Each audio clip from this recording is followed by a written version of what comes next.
A data pipeline is a series of processes that move data from one system to another while transforming, cleaning, and storing it along the way. It ensures that raw data is collected, processed, and made available in a structured format for analysis, reporting, or machine learning applications. In this video, we're going to walk through how you can create a basic data pipeline of your own with the end goal of creating a win probability report.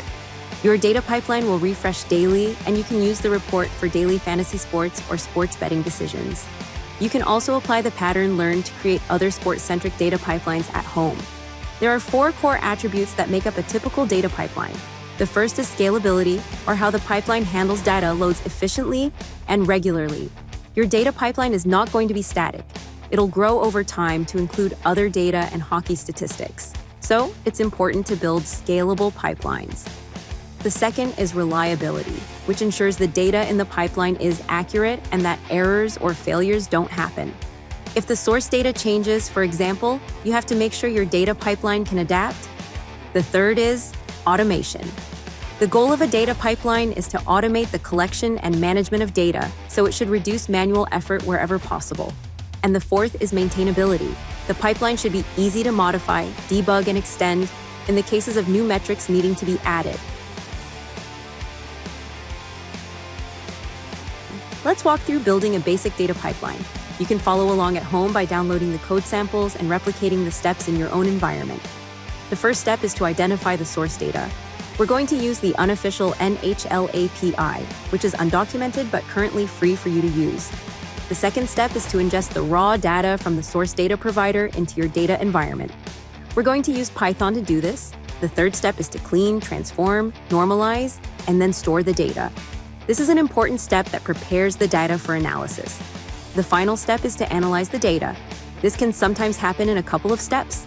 For example, you may need to build a predictive model using Python or R, and then use Power BI or Tableau to create a dashboard with the model and data. Let's go ahead and walk through the code for each of these steps. You can download the code for this walkthrough using the URL on the screen here. After you download the zipped archive, unzip it in a folder you create. You'll see the data files that get created are in the data folder. The Power BI dashboard is in the report folder, and the Python scripts are in the root folder. The first Python script ingests the raw data using the NHL API. As you can see from the code, we set the date to the current data, pass this at the end of the URL, and then get the data within the standings hierarchy from the return JSON object. We then normalize the JSON data into a data frame, change the column headers in the data frame, and save the result as a CSV file. You can use this file to create other calculated columns and data sets to analyze. The second Python script is the transformation process.